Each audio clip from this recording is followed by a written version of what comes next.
Petrol ডিজেলৰ কাৰণে আজি যিটো আমাৰ পৰিস্থিতি হৈছে, আজি কিছুমান মানুহে ধৰক দুখীয়া মানুহৰ পৰিয়ালৰ ল'ৰা ছোৱালীবিলাক স্কুললৈ যায়, কিন্তু তেওঁলোকে কেনেকৈ যাব? বহুতেতো দূৰত পঢ়াব লগা হয়।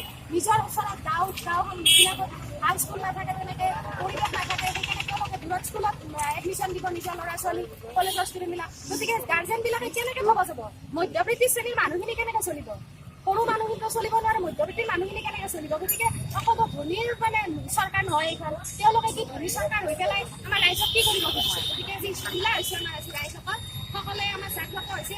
আমি এটাই দাবী জনাইছোঁ, আজি মূল্য বৃদ্ধি তেওঁলোকে ৰোধ কৰাত, প্ৰতিটো বস্তুৰ মূল্য তেওঁলোকে ইমান বঢ়াইছে যাতে আকাশলংঘী দামবিলাক জি এছ টিৰ কথাও নকওঁ, চবে সকলোৱে জানে, কিন্তু দিনক দিনে যে ৰন্ধন গেছৰ মূল্য বৃদ্ধিবিলাক বঢ়াই আছে, কিয় কৰি আছে এইবিলাক? আমাক তাৰ জবাব লাগে। আৰু যদি তেওঁ ইয়াৰ কোনো প্ৰতিকাৰ কৰিব নোৱাৰে, ৰোধ কৰিব নোৱাৰে, তেতিয়াহ'লে তেওঁ পদত্যাগ কৰক। নৰেন্দ্ৰ মোদী পদত্যাগ কৰিব লাগে। অসম চৰকাৰে কি কৰি আছে? অসমৰ ৰাইজে আজি কেনেকৈ জুৰুলা হৈছে, কেনেকৈ কিমান কষ্ট পাই আছে, সেইবিলাক কি আজি দেখা নাই নেকি? আজি সৰ্বানন্দ সোণোৱালে দেখা নাই অসমৰ ৰাইজে কি কৰিছে? তেওঁ যে ইলেকশ্যনৰ সময়ত ইমান আগুৱাই কথা কৈছিল, তেওঁ যে কেনেকৈ কথা কৈছিল, আজি তেওঁ ৰাইজৰ হৈ কিয় চিন্তা কৰা নাই?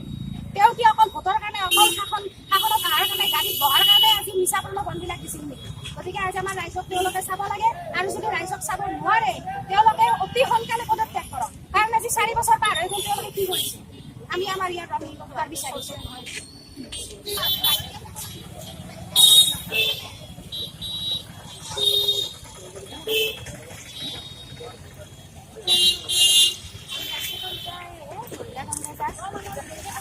सिर्फ हम नहीं, पूरे भारतवर्ष में हम महिला जो हम चूल्हा चलाते हैं, हम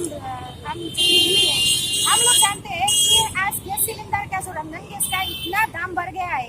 आज मध्यवित्त के जो लोग हैं वो लोग कैसे खर्च करेगा? कैसे एक गैस सिलेंडर खरीद सकता है? वो तो नहीं कर सकता है ना। पेट्रोल डीजल का दाम इतना बढ़ गया है। आज हमारे पूरे भारतवर्ष में इतना टेंशन है, सब लोग हाय कर रहा है कि क्या हो गया। आज मोदी सरकार आके हमें क्या किया?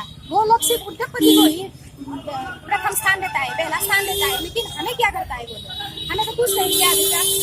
और हमारे जो पूरे भारतवर्ष में, असम पूरे भारतवर्ष में सब पीड़ित है। हम पूरे पीड़ित लोगों के लिए आज हम रास्ते पर उतर आए हैं। ये जो मोदी सरकार ने बोला था सबका साथ सबका विकास, वही तो बोला था उसने, लेकिन क्या किया? वो सिर्फ उसका स्लोगन था, सिर्फ उसका वो स्लोगन था, सबका साथ सबका विकास, बेटी बचाओ बेटी पढ़ाओ, ये सब स्लोगन था। वो गद्दी में आने के लिए ये सब बोल रहा था, लेकिन जब गद्दी में आ गया, लेकिन वो तो ऐसा कुछ नहीं किया। आज तक जितना भी वो प्रॉमिस किया था, कौन सा प्रॉमिस वो पूरा किया? कुछ भी तो अभी तक नहीं किया। लेकिन वो जो मिथ्याचार बोलने वाला सरकार है, हमें वो ऐसा सरकार मिल जाएंगे। हमें पहले जैसा था, हमें वैसा आप लोग वो हमें लौटा दीजिए। हमारा जो अच्छा दिन था पहले, उसने जो बोला था सबका साथ सबका विकास, अच्छा दिन था, अच्छा दिन आया। यदि ये अच्छा दिन है, हमें ये अच्छा दिन नहीं चाहिए, हमें पहला वाला दिन चाहिए, वो हमें वो लौटा दीजिए। आपका नाम क्या है? मेरा नाम पापड़ी मलागर है, मैं नलबाड़ी जिला का महिला कांग्रेस का प्रेसिडेंट हूँ।